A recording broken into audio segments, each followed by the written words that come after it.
సంక్రాంతి జరుపుకుంటున్న ప్రతి ఒక్కరికి కూడా, దేశంలో ఉన్న ప్రతి ఒక్కరికి కూడా మకర సంక్రాంతి శుభాకాంక్షలు తెలియజేస్తూ, అందరూ పాడి పంటలు ఏ విధంగా అయితే రైతులకు ముఖ్యమో, ఎంత ఆనందంతో కొత్త పంటలు ఇంటికి వస్తాయో, ఎంత ఆనందం రైతుల కళ్ళల్లో ఉంటుందో, అదే విధంగా సస్యశ్యామలమైనటువంటి మన రాష్ట్రము, మన పరిపాలన ఉండాలి, ప్రజలందరూ చల్లగా ఉండాలని ఈ మకర సంక్రాంతి సందర్భంగా తెలంగాణ ప్రజలకు, అలాగే సంక్రాంతి జరుపుకుంటున్న ప్రతి ఒక్కరికి కూడా శుభాకాంక్షలు తెలియజేస్తున్నాను. శుభాకాంక్షల తర్వాత ఇందాక మన పెద్ద మనిషి, నత్తి మనిషి ఎంపీ పాపం కొద్ది రోజుల లోపల పార్లమెంట్ ఎన్నికలు వస్తున్నాయి కాబట్టి డిప్రెషన్ లో, ఫ్రస్ట్రేషన్ లో, కాంగ్రెస్ పార్టీ మీద జాలి చూపిస్తున్నట్టుగా మాజీ బీజేపీ అధ్యక్షుడు బండి సంజయ్ కొన్ని మాటలు మాట్లాడి కాంగ్రెస్ ఏదో నెత్తిన పెట్టుకున్నట్టు, బీఆర్ఎస్ ఏందో చేస్తున్నట్టు, మాకు సలహాలు సూచనలు ఇస్తున్నటువంటి సలహాదారులాగా మాట్లాడుతున్నటువంటి బండి సంజయ్ గారికి ఒక విషయం అడగాలనుకుంటున్నా. నాయన, మకర సంక్రాంతి సమయంలో 3 రోజులు భోగి, సంక్రాంతి, కనుమ రోజు ఎవరు తిట్లు తినొద్దు అనుకుంటారు. దయచేసి మాలాంటి వాళ్ళ నోట్ల నుంచి నువ్వు తిట్లు తినకు. ఎన్నికలు దగ్గర పడుతున్నాయి, ఇక తిడితే ఇక ఏడాది దాకా ఈ తిట్లు మనకు అంటుతాయి అని పెద్దలు చెప్తారు. కాబట్టి 3 రోజులు జాగ్రత్తగా ఉండాలి. నోరు జారినప్పుడు మేము తిట్టుడు ఖాయం కదా, బరాబర్ తిడతాం కదా. తెలంగాణలంట కాంగ్రెస్ పార్టీని బీఆర్ఎస్ పార్టీ కూల్చే ప్రయత్నం చేస్తుందంట. ఎట్లా తెలుసు నీకు? ఎన్నుకోబడిన తర్వాత ప్రభుత్వం అధికారంలోకి వచ్చినప్పటి నుంచి దుష్ట శక్తుల్లాగా, దుర్మార్గుల్లాగా, ఒక దిక్కు మీ ఆయన పేరేంది, రాజాసింగ్ మాట్లాడతాడు, కాంగ్రెస్ ప్రభుత్వం కూలిపోతుంది అంటాడు.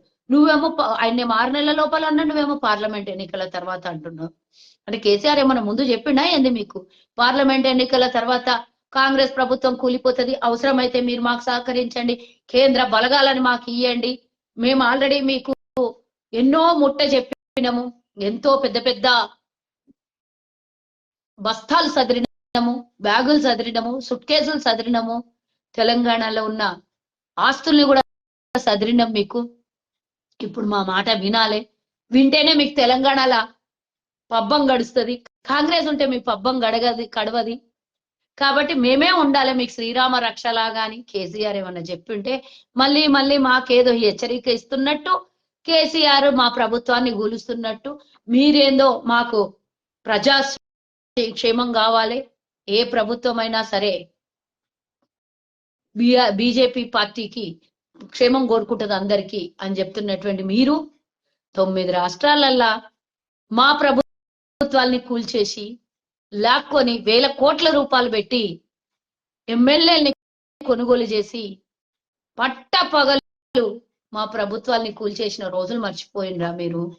అదే ప్రయోగం, అదే స్ట్రాటజీ కేసీఆర్ తో చేపించే ప్రయత్నం చేస్తున్నావని ఎవరైనా నమ్మకుండా ఊరుకుంటారా? బండి సంజయ్, ఎందుకు హెచ్చరిస్తున్నావు ప్రజలకి, కాంగ్రెస్ ప్రభుత్వానికి ఎందుకు చెప్తున్నావు? నువ్వు మంచిగా ఉండాలని కోరుకుంటున్నావు, కేసీఆర్ తో జాగ్రత్త ఉండండి, కేసీఆర్ కు 1 సీట్ రావద్దు, మీరు మేము పంచుకుందాం, తెలంగాణలో అన్ని సీట్లు మాకే వస్తే మీకు కేంద్రం నుంచి ఫండ్ వస్తుందంట. అసలు కేంద్రంలో ఉంటుందని మీరు ఎవరన్నారు మీకు?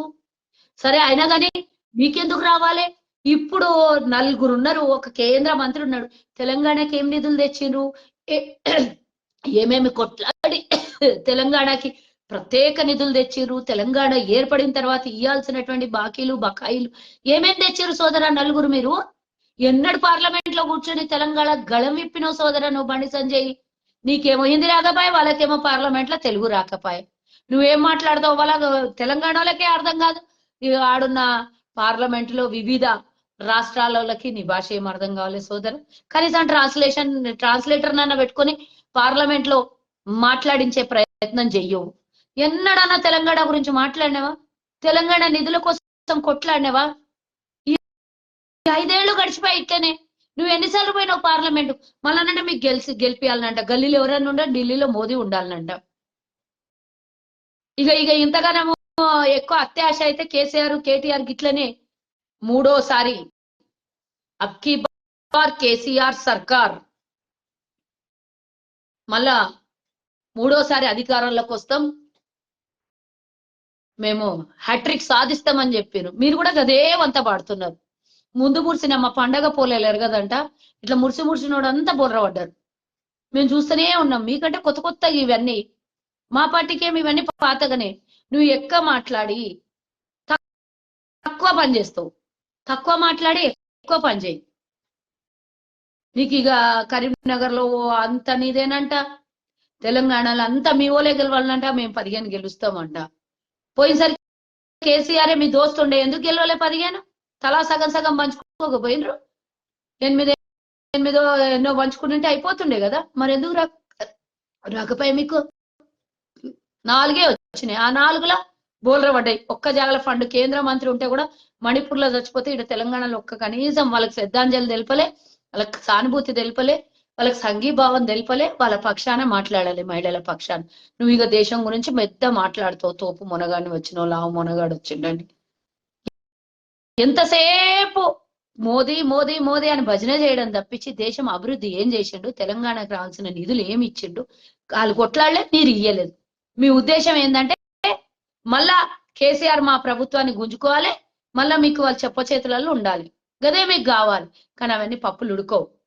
ఇడ కాంగ్రెస్